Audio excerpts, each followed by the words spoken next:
Em, Baik, selamat pagi Pak Lino. Pagi Pak, Oke, apa kabarnya Pak? luar biasa Pak, baik. Luar biasa, baik ya. Iya Pak. Oke, syukur puji Tuhan, senang mendengarnya keadaan Bapak sehat. Baik Pak, kita ini akan melakukan observasi. Nah, saya akan menjadi supervisor bagi pembelajaran Bapak di kelas. Nah, nanti sekiranya jam berapa nih Pak Bapak ada waktu bisa saya observasi kelasnya untuk melihat proses pembelajaran yang ada di kelas Bapak. Jam kedua lah Pak, yang kedua. Oke, jam kedua di hari ini ya. Di hari ini jam Oke. kedua Pak. Ya, berarti jam kedua kita simulasikan. Itu posisinya di ruangan mana Pak? Kebetulan ini kan praktek ya Pak ya, jadi Iya. kita gunakan lab komputer. Lab komputer. Iya, pas di sebelah ruang teorinya Pak. Oke, baik. Untuk kita ketahui bersama, nanti sekiranya yang menjadi materi yang akan Bapak sampaikan di kelas praktik nanti apa Pak? Pembahasan utamanya atau pembelajaran utamanya nanti mereka belajar tentang Microsoft Office, tepatnya Microsoft Word. Microsoft Word. Iya. Oke, untuk kelas berapa itu Pak? Kelas 11 akuntansi. Oke, kelas belakang akuntansi. Untuk kita ketahui bersama, sekiranya yang menjadi fokus nanti yang Bapak harapkan oleh anak-anak nanti pelajari itu apa Pak? Kita kan di sini kan jurusannya kan akuntansi ya Pak ya. Jadi saya itu mengharapkan mereka tuh ketika mereka nanti terjun ke dunia kerja, mereka ini kan otomatis nanti kan perkantoran lah. Jadi mereka tuh bisa membuat surat menyurat lah. Jadi formatnya, penulisannya itu harus sesuai dengan aturannya. Jadi mereka udah pandai lah istilahnya untuk membuat surat menyurat seperti itu. Oke, jadi itu yang menjadi fokus tujuan Bapak dalam pembelajaran nanti diharapkan siswa kuat di dalam hal surat menyurat tadi Iya, ya. betul. Oke, baik Bapak, saya kira itu dulu cukup. Kita rehat nanti jam kedua ya. Jam kedua, Pak. Saya janji. Oke, baik. Saya tunggu di kelas nanti langsung Pak ya. Langsung dilihat aja Pak ya. Oke, baik. Terima kasih. Iya, sama-sama Pak.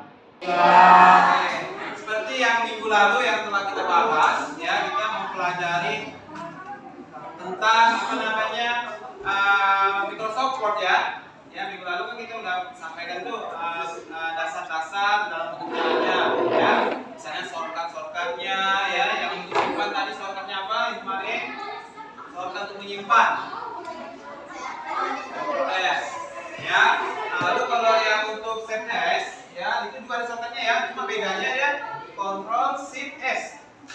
Ya, dia ada 3 tombol ya, lupa saya tadi katakan ya. Jadi kalau save itu Ctrl S, sedangkan shortcut untuk save as itu Ctrl Shift S. Ya, jadi dia gabungan 3 buah tombol. Oke. Makanya kita akan pelajari yang tadi kan kita bahas ya, yang pernah kita bahas yaitu tentang paragraf. Ya, paragraf ada apa? Ada 4. Yang pertama Indonesia aja. Satu apa? Kiri, tengah, kanan, sama kiri kanan bersimpang, justify. Ya, berikutnya. Sekarang kita adalah ini simbolnya atau logonya di dalam tampilan dokumen kalian, ya. Tampilan yang ketik itu ya. Yang pertama yang sebelah sini adalah simbol untuk rata kiri, yang di selanjutnya itu adalah rata tengah, yang satunya itu rata kanan, yang satunya itu rata simpang atau justify, ya. Nah, ini sudah dijelaskan tadi di atas rata kiri, rata tengah, rata kanan, sama kanan kiri atau justify. Ya, next selanjutnya tarik bawah.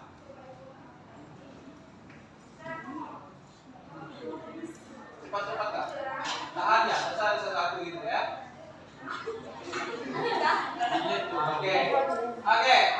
Nah seperti itu tadi ya. Ini adalah rata kiri, ya rata kiri atau adegan sentral. Nah, jadi contohnya seperti itu. Ya, dia lebih ratanya yang sebelah sininya. Ya, sedangkan yang sudutnya itu dia bergelombang. Ya, dia bergelombang. Yang paling rata adalah kiri. Berarti kiri kita ya. Kiri kita. Ya, kalau ini kan kalau di dokumennya kanan dokumennya. Dan kalau kita ngetik itu kiri dari kanan kita. Ini merupakan contoh dari rata kirinya. Selanjutnya rata tengah atau alignment center. Ya, jadi dia yang fokus ke tengahnya. Jadi kiri ke kanannya itu dia bergelombang, tidak beraturan. Ya.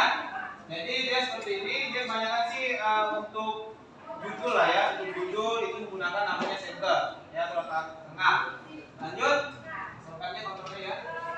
Rata kanan ya, ini kalau kalian belajar agama ya, kan masih ada bahasa Arab ya, bahasa Arab dari kanan juga kan. Nah, ini juga ada rata kanan dari wordnya juga ya, jadi rata kanan dia lebih rapi atau rapi di kanan, sedangkan yang di kirinya agak bergelombang ya, sesuai dengan yang kanannya. Ada yang teksnya panjang, yang teksnya bisa full. Kalau teksnya pendek, dia bisa pendek begini, nggak sampai full ke kirinya. Ya, selanjutnya. Oke, ini rata kiri kanan, rata kiri, rata kanan atau yang rata seimbang atau ideal atau justify. Nah, jadi dia kiri sama kanannya itu sama, seimbang ya. Jadi dia lebih rapi. Jadi kalian itu menggunakan yang ini. Ya, harus menggunakan yang ini. Ya, sehingga nanti laporan yang kalian buat itu lebih rapi dan tersusun. Ya, itu namanya justify. Ini judulnya juga dia kena justify juga. Ya, tapi kalau kita lihat dia udah rata kiri kan. Ya, kalau judulnya panjang, dia baru nampak. Kalau fungsinya dia menggunakan justify. Ya, selanjutnya. Oke, di sini yang seperti yang dibahas, kita akan mengatur sebuah font. Ya, ada font size-nya. Ya, font size tahu kan? Ya, standarnya font size tadi berapa? 12. Tulisannya Times New Roman. Kalau kalian nggak mau capek ini pakai kursor mouse-nya, kalian ketik aja manual. Misalnya Times New Roman, kalian ketik TI aja, itu langsung sudah muncul. Ya. Kalau kalian mengetik, ya tulisannya defaultnya apa nama tulisannya? Apa defaultnya tulisan? Sebelum kalian mengubah nih, kalian mengetikkan sebuah paragraf, ya dia Calibri ya. Jadi Calibri itu nampak tuh, ya. Jadi tinggal kalian ubah menjadi tulisan Times New Roman. Ya, kalau kalian nantinya mau Times New Roman terus, kalian kontrol aja atau diselect semuanya tuh. Diselect semuanya kalian ganti Times New Roman. Jadi jangan kalian itu dapat satu paragraf nih, lalu kalian mengubah jadi tulisan Times New Roman. Jangan paragraf itu yang kalian blok. Ya, kalau kalian blok yang paragraf itu doang, nanti yang paragraf kedua dia langsung balik ke Calibri lagi. Ya, jadi kalau mau amannya, kalian kontrol A aja atau select A ya, kontrol A dulu ya. Lalu kalian ganti Times New Roman, ganti ukuran 12, sehingga nanti kalau kalian enter ke bawah mau bikin paragraf ketiga, paragraf keempat, dia udah otomatis Times New Roman. Ya, jangan ngatur yang satu paragraf doang. Ya, jadi udah aman dah tuh. Jadi kalian tinggal enter, jadi deh. Ya, di sebelahnya itu adalah ukuran fontnya. Ya, ukuran fontnya. Jadi standar 12 ya. Judul palingnya 14. Ya, bisa 14, bisa 12. Yuk. Oke, selanjutnya. Di sini ada format teks ya. Tahu kan? Mirip ya, kalau underline. Itu kan nampak tuh, meskipun kalian kan nampak isi dari tulisan tersebut, tapi kan ada bedanya kan? Nah, yang misalnya yang pertama ini gunakan apa nih? Bold. Yang di bawahnya nampak nggak? Maksudnya itu modelnya nampak nggak? Coba di Ctrl plus dulu operatornya, Ctrl plus. Sudah. Oke, bisa ya. Di sini dia kita. Selamat siang Pak Rino. Siang Pak. Oke.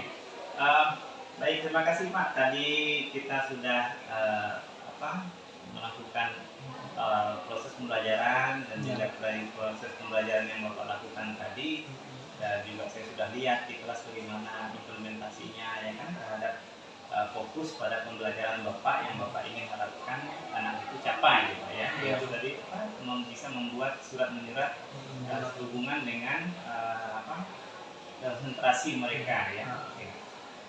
Dari proses yang sudah dilakukan tadi ini apa nih Pak yang Bapak rasakan?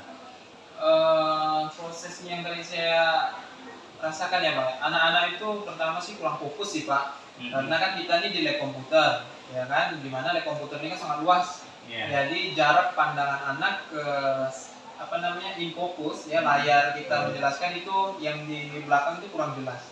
Jadi nanti kedepannya kemungkinan saya mau buat slide presentasinya ya, mungkin tulisannya agak dibesarkan dikit agar nanti mereka yang duduk di belakang ataupun yang tidak terjangkau di depan jadi bisa melihat. Karena kan kalau Microsoft Office ini kan di komputer kan kebanyakan kita mengenal icon juga. Iya. Jadi di belakang itu mereka kurang jelas. Jadi anak-anak itu suruh didekatkan atau dizoomkan Pak presentasi slide-nya. Jadi kemungkinan ya saya akan memperbaiki slide pencahayaan. Iya, Ya. Baik Pak, untuk diketahui bersama sekiranya dari proses tersebut ini apa nih Pak yang ingin Bapak capai dalam proses pembelajaran itu sebenarnya? Harapan Bapak? Harapan saya kepada siswa, yang pasti sih Pak, sebelum mereka terjun ke dunia perkantoran nih, paling tidak kan ada pelajaran-pelajaran yang menggunakan komputer, khususnya menggunakan Microsoft Word kan Pak N. Paling tidak mereka seperti contohnya bahasa Indonesia. Jadi kalau bahasa Indonesia, paling tidak mereka tuh ketika mengumpulkan, mereka biasa buat makalah tuh. Paling tidak format atau aturannya sesuai dengan yang telah di standar atau diberikan guru tersebut. Jadi kita mempersiapkannya jangan pula untuk dia di dunia kerja, tapi dia sekarang ini juga harus sudah bisa. Yaitu pertama diterapkannya di pelajaran-pelajaran yang menggunakan namanya Microsoft Word, yang membuat makalah ataupun hal semacam apalah yang bisa menggunakan untuk Microsoft Word tadi Pak. Oke, berarti bisa dipastikan seperti itu tujuan yang ingin Bapak harapkan anak capai ya. Kalau dari proses yang sudah terjadi dilakukan dari Bapak itu, hal-hal yang sekiranya perlu ditingkatkan atau yang sehubungan misalnya untuk mengurangi hambatan-hambatan bagi siswa untuk mencapai semua itu apa saja Pak? Kalau Bapak lihat tadi. Kemungkinan sih nanti ketika saya menjelaskan sih anak-anak tuh nanti kalau bisa harus lebih fokus ke depannya aja sih. Ya, jadi dalam arti itu mereka kalau bisa jangan duduk di meja komputer mereka, duduk di depan sama-sama, susun kursinya gitu, lalu sama-sama mendengarkan, melihat instruksi dari saya. Jadi ketika mereka tidak tahu langsung bertanya. Jadi ketika mereka langsung saya suruh atau instruksikan mengerjakannya di komputer masing-masing, jadi mereka lebih fokus, tidak bertanya kiri kanan apalagi pada saya. Jadi mereka bisa mengerjakannya karena di namanya penggunaan komputer kan Pak, tidak terasa waktunya tuh selesai dan tiba-tiba kan, jadi tidak ada harus lebih ngerti lah mereka. Jadi fokus. Berarti itu yang bisa Bapak identifikasi dari proses tadi. Ada lagi Pak yang lain? Sejauh ini sih masih itu aja sih Pak yang akan saya terapkan atau saya kembangkan lagi.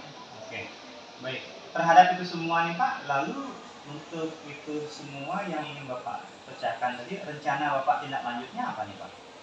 Tindak lanjutnya saya gimana ya? Tindak lanjut seperti apa? Kira-kira misalnya begini, untuk memindahkan itu kan Bapak tadi bilang siapa yang bisa sekiranya Bapak ajak kerjasama untuk melakukan settingan kelas tadi, apakah itu akan melibatkan siapa? Tadi saya kan melibatkan misalnya nih, kan banyak juga yang nggak tahu nih misalnya cara mengoperasikannya, kan nanti ada siswa atau rekan-rekan mereka yang udah paham ya, atau mereka sudah mengerti, di rumah mereka sudah ada komputer sendiri kan, mereka menggunakannya setiap hari di rumah. Jadi saya minta lah rekan-rekannya yang bisa untuk mengajari temannya, karena kan kalau misalnya kita atau saya memberikan instruksi sama satu guru siswa, itu kan waktunya nanti tidak cukup. Pasti siswa yang belakang juga ingin bertanya, ingin mengetahui ini seperti apa. Jadi saya mungkin melibatkan teman mereka yang sudah bisa untuk membantu mereka. Berarti ukuran yang diharapkan idealnya seperti itu Pak ya? Iya. Oke. Ya, itu baik, terima kasih. Berarti rencana tindak lanjutnya akan Bapak kondisikan seperti itu. Tentunya Pak, nanti saya berharap ada komunikasi lebih lanjut ya terhadap proses perbaikan ini, tindak lanjutnya, goalnya, seperti apa, gitu kan? Menurut Bapak kapan nih bisa kita ada bicarakan untuk membahas capaian yang sekiranya Bapak harapkan hari ini? harinya atau gimana? Terserah Bapak mengenai minggunya, minggu berapa, harinya hari berapa. Minggu depan juga bisa Pak. Minggu depan. Di hari yang sama. Di hari yang sama. Boleh Oke. juga. Setelah istirahat atau jam istirahat Bapak ada jam kosong? Setelah istirahat saya ada kosong, di situ aja bisa kita Oke. bahas Pak ya. Nanti saling berkabar Pak yang Oke, boleh, Pak. Tidak lanjut diskusi. Paling tidak Bapak Rino bagaimana Iya. capaiannya kemarin yang disampaikan, mungkin saya bisa mendengarkan lebih lanjut Pak ya. Iya sih Pak. Baik Pak, luar biasa terima kasih untuk informasinya. Saya juga banyak belajar dari proses yang sudah Bapak lakukan di kelas tadi. Lebih kurangnya saya mohon dimaafkan Pak ya. Iya, iya. Untuk ini saya ingin ada kolaborasi lebih lanjut antara saya dengan Bapak untuk proses pembelajaran ini. Oke. Baik Pak ya, terima Oke, kasih. sama-sama Pak. Oke. Ya.